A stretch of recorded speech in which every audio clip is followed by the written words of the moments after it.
Just got done another awesome episode of AEW Dynamite.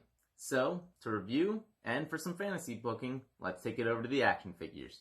The show kicks off with Cody in the ring, and that gives me a perfect opportunity to talk about my figures. So as you can see, this is obviously not a Cody figure, it's a Stardust figure, and the reason I have it is because it matches my Goldust figure.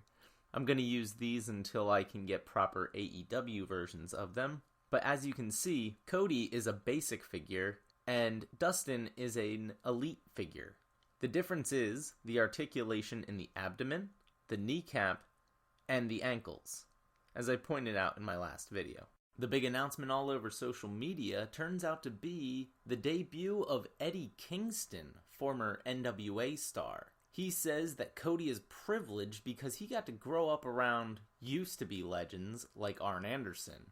Eddie, meanwhile, grew up around alcoholics and junkies and had to grind. Cody wouldn't last a day like that. All Cody's opponents have been children. Eddie is a full-grown man. Tony Khan paid him to show up, but he plans to take Cody's title. He wants a no DQ match, but Cody has to accept, and he does. The no DQ stipulation definitely adds some intrigue to this open challenge we haven't seen yet. We know Cody can wrestle, but can he fight? At first, not too much hardcore stuff, but then out come the thumbtacks. Cody almost gets away before getting powerbombed into them. Eddie seems focused on hurting Cody rather than winning. Cody fights back by attacking a previously injured leg and wins with the figure 4. As for the fantasy book, I like that this open challenge takes advantage of Cody's expertly developed white meat babyface persona, something WWE can never seem to pull off successfully. This will only make a heel turn that much more impactful if Cody does decide to form a new 4 horsemen. Out in the parking lot, Jon Moxley cuts a promo, bragging about how he hurt Brian Cage's bicep.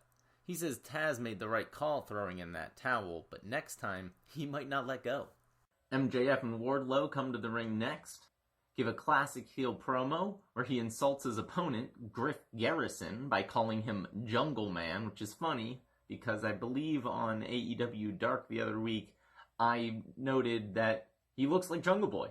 He asks why Griff is the Ivy League MVP when he looks like he couldn't even graduate finger painting class, then asks how it feels to share the ring with an undefeated star. Griff points out that MJF lost a tag team match at Fyter Fest, to which MJF punches him. During the match, MJF is dominant, and even stops halfway through to cut another promo. He explains that he's never been pinned and never been submitted, and demands that Griff correct himself and tell the people that MJF is undefeated. He berates and tortures the poor guy until he admits over the mic that he was defeated by an undefeated star. MJF then beats him a little bit more after the win. Backstage, Tony Schiavone is talking to Rebel or Reba about Britt Baker's septoplasty surgery on her nose. Just as she's about to clarify the whole name situation, Britt screams Reba from the locker room to interrupt. Britt Baker continues her conspiracy theory talk, but says she is ready for a comeback. Tony corrects her comment about Michael Jordan's comeback, and then she claims to be the Michael Jordan of pro wrestling. Taz comes out to the ring next with Brian Cage and explains that he was almost fired for throwing in the towel and costing Cage the AEW championship. But he did it as a business decision to protect his client. Still, Cage didn't tap and doesn't tap, and that's why he's the FTW champion. Darby Allin interrupts the promo, but he's attacked from behind by Ricky Starks as a continuation of the angle from Dark. Cage powerbombs Darby into the ring where Starks does his finisher. Cage picks up the skateboard before Mox shows up with a barbed wire baseball bat and chases off the heels. Although the debut of Eddie Kingston was the big announcement Jon Moxley was talking about on social media, next up we get what was my favorite announcement of the night, a great promo for the AEW Women's Tag Team Tournament that's going to be happening this summer. Yes please, and I hope that it leads to women's tag team title belts, because AEW actually knows how to handle tag teams unlike WWE, and they'd probably get this right. Let's just hope they can boost up their women's division in the meantime to actually make this tournament good. The Inner Circle's being interviewed backstage. Jericho says his $7,000 jacket is supposed to be white and now it's orange, so he's going to embarrass Orange Cassidy on national TV. And the Inner Circle is going to embarrass Jurassic Express for thinking it was funny calling Jericho an idiot. Jericho ruins the fact that Luchasaurus isn't really a dinosaur, sorry kids, and promises to make him extinct. He gets mad that he still smells like OJ and storms off. Again backstage, the Young Bucks with a ref in tow are trying to find the Butcher and the Blade for their Falls Count Anywhere match. They do end up finding them in the kitchen, chopping up meat of course. The Butcher and Blade wash their hands, because sanitation, and then they start the fight. This match gets crazy and is very reminiscent of the Stadium Stampede. We got some creative use of carts and sheet pans, including a senton through a table with a sheet pan. The Bucks end up super kicking the Blade onto an escalator and we don't see him for a while. Back at ringside finally, the Bucks are double teaming the Butcher. There's lots of table spots before it moves to the stage area with even more table spots. Eventually the Butcher and the Blade are put on two tables and the Young Bucks simultaneously jump off those entranceways through the tables and get dueling pins. Alex Marvez manages to catch Lance Archer backstage. He asks why Lance wasn't at Fight for the Fallen. Lance responds by going into the locker room and beating up every guy in there, including throwing one guy into a trash can, all while Jake the Snake says that they're tired of sitting around like unused furniture. They think everyone in AEW is just scared of them. In women's action, we have Diamante versus Ivelisse. Frankly, this should have been a loser drops the gimmick match because honestly, I can't tell them apart.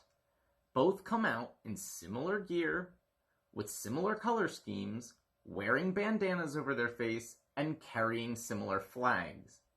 Apparently they're fighting for a shot at Shida. Diamante wins with an inside cradle and continues her streak from AEW Dark. It turns out she's actually going to be fighting Shida next week. During the match, Big Swole gives a promo threatening Britt Baker. Looks like that feud's going to keep going. Alan Angels, aka Five from the Dark Order, takes on Hangman Adam Page next. Page dominates until the rest of Dark Order comes out onto the stage and stands intimidatingly. Five starts a valiant comeback before getting leveled by a clothesline and finished with a powerbomb. The Dark Order looks really disappointed.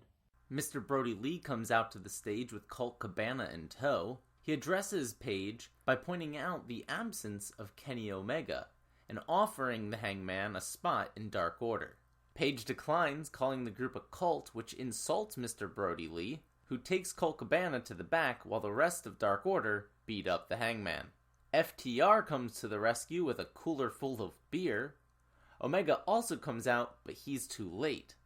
It appears FTR is making friends with Page at the expense of his tag team partner, Kenny Omega.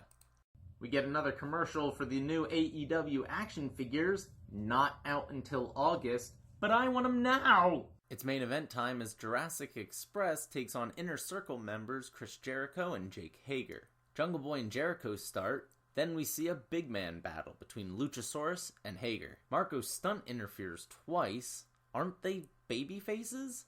Jungle Boy takes out Santana and Ortiz, then suddenly Serpentico attacks Luchasaurus from the crowd. He becomes the newest Inner Circle member? No. After a beautiful shooting star press, he's unmasked and it's Sammy Guevara making his return from suspension. Orange Cassidy comes out with best friends to chase off the Inner Circle, and this sets up a 5-on-5 next week. Overall, I think this was a fantastic episode of Dynamite. I honestly can't think of a single segment that was bad, but I have noticed one lingering issue. Looking at the current men's rankings, it's all heels, except for Darby Allin, who's at the bottom. Cody is the only big-name babyface left in the company going right now. Jungle Boy and Orange Cassidy are decent and crowd favorites, but they're not believable against Lance Archer, Brian Cage, or Mr. Brody Lee. What I'm trying to say is there's too many monsters and not enough underdogs. Maybe that's a sign of the crowdless era that we're living in. But this was always a criticism of WWE, and if AEW doesn't want to fall victim to it as well, they need to figure it out quick.